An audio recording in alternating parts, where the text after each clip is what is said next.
Let's dive right in, shall we? Welcome to This Explainer. Today, we are opening up the greatest beginning ever recorded in human history. You know, the opening pages of Genesis are some of the most familiar words on the planet, but they do so much more than just introduce the physical universe. They kick off God's grand revealed plan to glorify His Son through the redemption of His creation. This isn't just some ancient prologue, guys. This is literally the absolute foundation of everything. So that brings us to the ultimate question. Why does the universe even exist? It is a massive question, right? But Genesis isn't giving us a dry, scientific sequence of the cosmos. It's setting a stage. It's the opening act of a massive, redemptive story.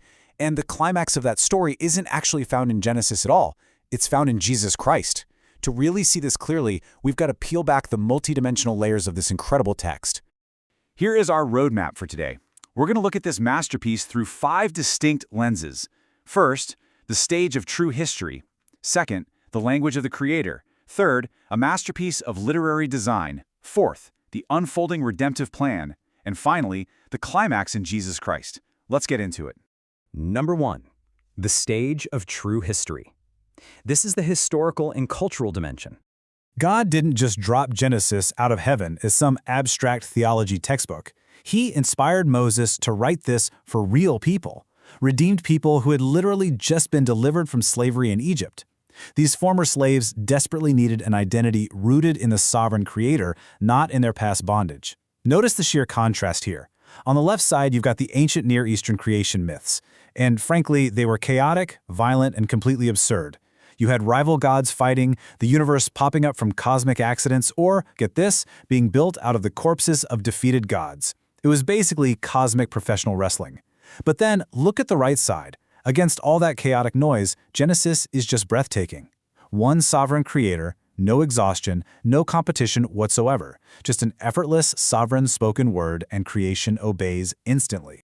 Which leads us straight to this majestic declaration in the book of Genesis, chapter 1, verse 1. In the beginning, God created the heavens and the earth.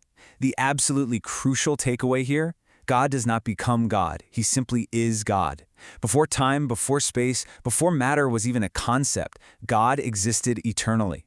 He has zero competitors, and He never, ever struggles to accomplish His purposes. Moving on to part 2, the language of the Creator, the grammatical and syntactical dimension. When we look really closely at the text itself, this brilliant structure emerges.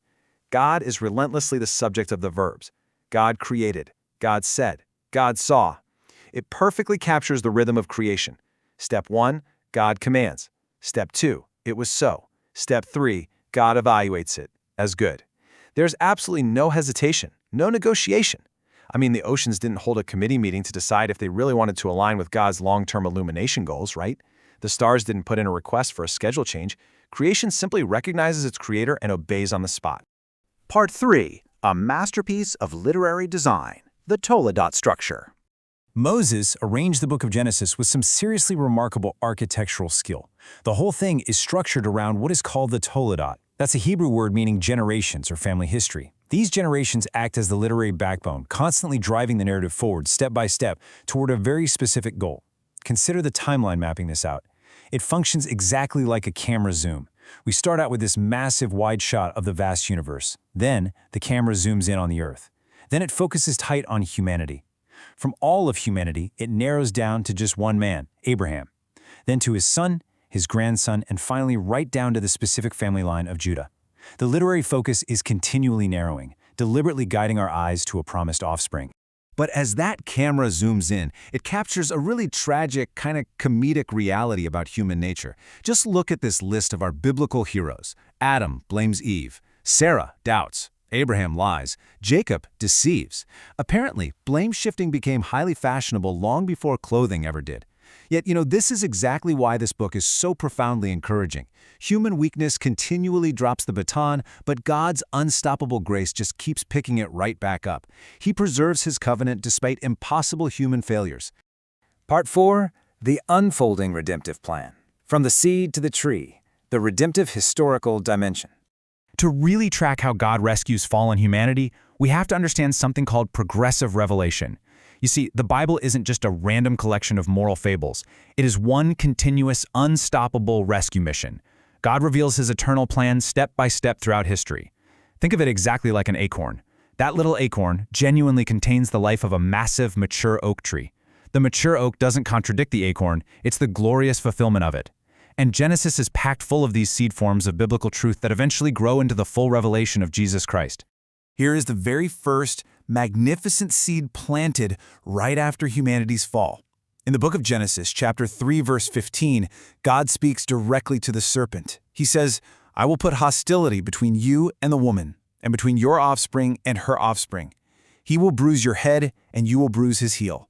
Guys, this is such a glorious truth. It is the very first promise that evil will not triumph forever. A victorious descendant is coming, and he is going to completely crush the serpent's head. And those seeds just continue to sprout in these breathtaking narrative patterns. Just look at the powerful connection here. On the left side, Abraham is called to offer his beloved son, Isaac. Isaac actually carries the wood up the mountain himself, but at the very last second, God provides a substitute, a ram caught in the thicket. Now look at the right side. Centuries later, another beloved son carries wood up a mountain. But this time, no ram appears in the thicket. Why? Because Jesus himself is the ultimate substitute. God did not spare his own son. Which brings us to our final lens, part 5, the climax in Jesus Christ, the canonical dimension. This is the point where every single road laid down in Genesis, the road of creation, the road of covenant, sacrifice, kingship, they all converge and arrive directly at Jesus. And the best part is, we don't even have to guess if this is the right way to read the Bible, because Jesus himself taught us to read it this way. In the Gospel of Luke, chapter 24, verse 27, it says, "Beginning from Moses and from all the prophets, he explained to them in all the scriptures the things concerning himself." Jesus is literally proving that all Old Testament roads, starting right there with Moses in Genesis, point straight to him.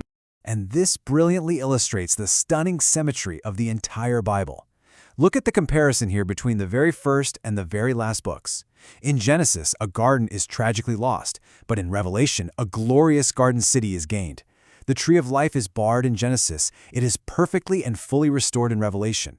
The curse is introduced in Genesis. The curse is entirely wiped out in Revelation. The first Adam brings death, but the last Adam, Jesus Christ, brings eternal life.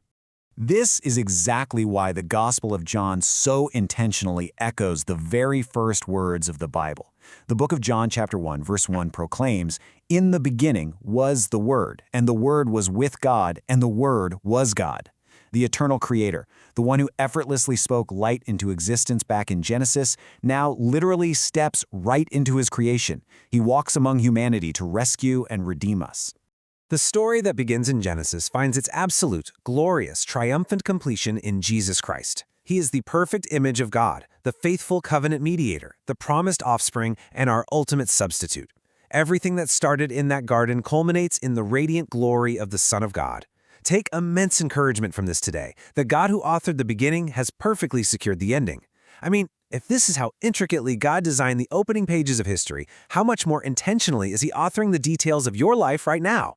Now remember, this explainer has just been a summary discussion of some truly profound truths. A link to the much fuller discussion is in the description below, so be sure to check that out. Keep learning, keep seeking, and we'll see you next time.